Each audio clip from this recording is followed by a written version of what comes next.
Welcome to Friday with Friends. Welcome back to our Friday with Friends. We have had so many community members reach out asking, when is it coming back? And we have a gift for you in 2024, and that is we hope to provide so much more content for you.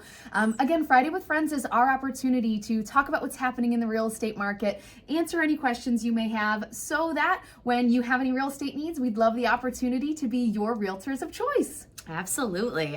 So we're excited to be back, and we are coming out with a bang. We are. A really fun topic. We're getting tons of questions about the first-time homebuyer grant, what that means, how can people get their hands on that grant. So we're here to get into all the details. Yeah, so it's called the Homebuyer Dream Grant Program. And this is a little unique because typically the Homebuyer Dream Grant Program doesn't come out till April, but it's come out released January 8th.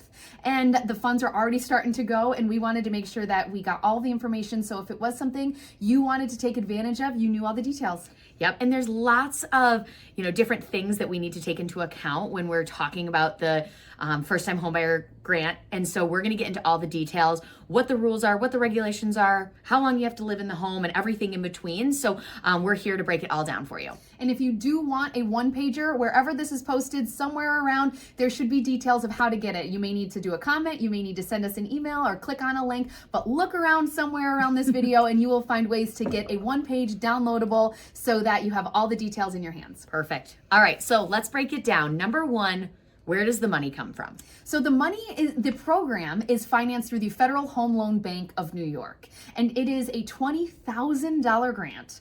$19,500 of that is going towards your down payment, and then $500 of that $20,000 is going towards expenses associated with purchasing. Yep. Now, be sure that you're checking with your local lender or asking us to make sure that you're getting connected with the right lender that offers this grant, because not everyone offers it.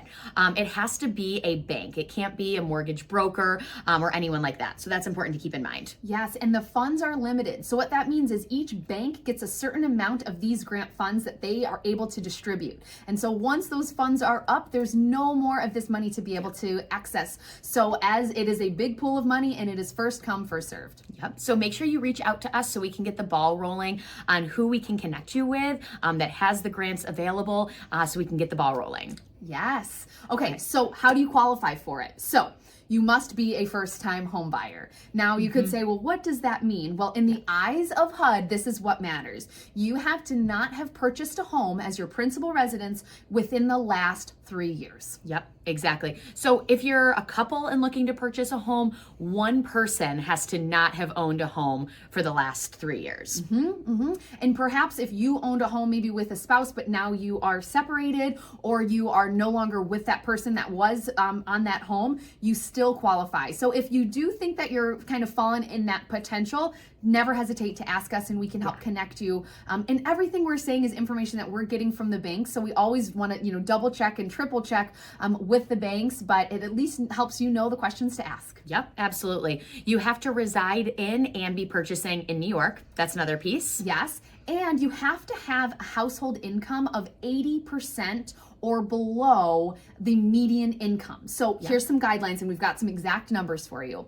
And if you are purchasing and reside in Monroe, Ontario, Wayne, and Genesee counties, as of January 2024, if you have a 1 to 2 person household, your income could not exceed $82,960, and 3 or more persons household income cannot exceed $95,404. All right, so those are those limits that we want to keep in mind. And again, we can reach out and ask any specific questions for you in your situation. So don't hesitate to reach out to us, and we can give you all of the specific details for you. Another piece for this is that you do have to complete a homeowner course. We've actually heard from some of our past clients that have taken part in the grant that it's actually really helpful, and they learned a lot from it. Yes. There's also income and credit requirements, as there is with any house that you purchase. There are, we of course told you about the income, but you do have to make a certain amount amount of money in order to still qualify, just as you would to regularly buy a home. Yep. And you must have $1,000 of your own money to go towards the purchase. And the last thing that you need to do in order to qualify, it's not necessarily a qualification, but it's something we want to make sure you have on your radar, is you must plan to be living in this house for the next 5 years. Yep. And this is something where you just don't know, but that's part of the grant, is they want to encourage home ownership and longevity. So that 5-year, or you do have to repay a portion, and we'll get more into that, but those are essentially the big keys on how you qualify for this grant. And that's a big question we got a lot, so we're actually going to talk about it a little bit later too. So how do you apply? Let's say you're listening and you're like, hey, check, check, check. I think this is something that I could be interested in and qualify for. How do you apply? First off, reach out to us. We can make sure that we get you connected with a bank that's offering the grant. That's really important that you're, in the best hands possible. Yes, and you also make sure that your realtor understands the process and how you need to be preparing the offer, how you need to be communicating with the other realtor in terms of providing documentation. You need to make sure that your realtor understands this process and that you're not going into this and notifying everybody in the 11th hour, making sure everyone's on board, everyone knows. So there's specific timelines you may need to hit, specific documentation, and really making sure it's a team effort with the realtor, the lender, and you as the home buyer, to really make sure that the application goes smoothly. And it's also important that the seller for the home that you're purchasing is aware that you're using the grant. So if you purchasing the home depends on you receiving the grant funds, that is oftentimes or always a contingency of the contract that needs to be added in. So we'll talk about this a little bit more, but oftentimes we will see the contingency come through on, in order for me to buy this home, I do need to get the grant approval. So just be sure that your realtor is aware of that, so everyone on our side and the seller side is aware of what's going on. Great point. And then the last piece in terms of how do you apply is very important. You have to have an accepted offer. Yeah. So you cannot apply and then retain the funds and say, okay, when I am ready to, and when I do get an accepted offer, that's when I'm going to be able to get the funds. You can only apply once you have an accepted offer, which we all know in this market is very, very hard, very tricky to nail down that timeline, but you need to be able to have an accepted offer prior to being able to apply, which essentially means you're ready to apply, you have all of your ducks in a row, you get the accepted offer, and then you're able to formally apply. Absolutely. So make sure that you're not waiting, to start these conversations. Even though you can't technically apply and get the funds until you have an accepted offer, we can get the ball rolling on multiple other things prior to that. Yes.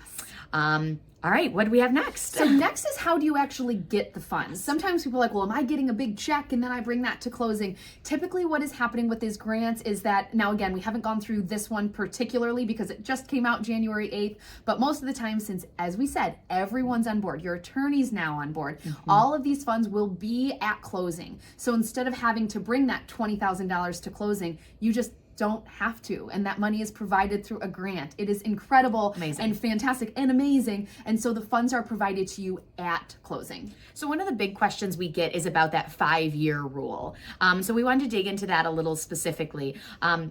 Per the grant, they do want you to live in the home for 5 years. So the question I get all the time is, I want to sell my house, I've only been here for 3 years. Technically, you do have to repay the other 2/5 of that grant back if you move prior to that 5-year mark. So it would be prorated. So if it's, if it's $20,000, if you move after the first year, you have to pay 4/5 of that back. Yep. If it's 2 years, you have to pay 3/5 of it back. So it's not like you move and you have to do that whole $20,000, but it's important to keep in mind that that's a big chunk of money if you move right away. And we know that things happen and we know that things change. So we always just like to be very upfront to make sure that you know what that looks like and the expectations in order to keep this grant. Absolutely. You always go in, thinking one thing, and you just want to make sure you have all the information in your back pocket in case things change, which they often do. So a few other, pieces that we wanted to make sure that we noted is that the funds are in a pool. So typically they don't get released until April, but we are seeing that timeline is moving up a little bit this year as January, Mandy was saying. So that's definitely something to keep in mind. Yes. And then also we want to talk just a little bit about how we're seeing this grant impacting with the market. So if you have been listening to the real estate market, you know it is super competitive. So if you are building in an offer with a contingency at all, it really does put you in a tough spot. It makes you look not as appealing. And so often just keep that in mind, that having a contingency with a grant may make it harder to get your offer accepted. Right. However, if you are communicating with your client, if your realtor is able to or if you are communicating with the seller and the realtors are able to communicate to say, hey, we're going for this. Maybe we're writing the contingency, or maybe we're not even writing the contingency in there, but we're saying we can buy it even if we don't get the grant.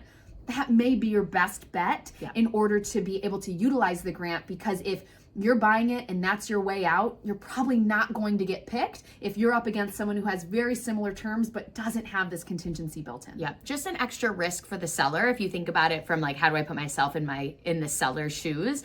So really, if you can get qualified without the grant, you can put your best foot forward with an offer and no contingency, and then still be able to communicate, hey, again, we're going to try for this, but if we don't get the grant, we can still close on the home. And that's really important. We are seeing that there's talks of other grants coming out later in the year, so that's definitely something that we continue to keep a pulse on for our clients and pass along all that information to you. Yeah, and I think that's a perfect way to wrap up. Is we hope as we're going through this Homebuyer Dream Grant program, you start to see how some of these grants work. And there are different unique grants that come out typically around March, April. And sometimes they're grants like this that are geared towards first-time home buyers. Sometimes it's geared toward your occupation. Sometimes it's geared toward a specific location. So if you do want some additional grant information, or you want to be kind of kept in tune if there are other grant opportunities available, never hesitate to message us. If you want more information on this grant in particular, message us as well, and we can connect you right away with a local financial institution that can help just learn more and see if you do qualify, or again, just keep you posted for any of the other ones that come up. Perfect. All right, well, that's all we have for you today on Friday with Friends.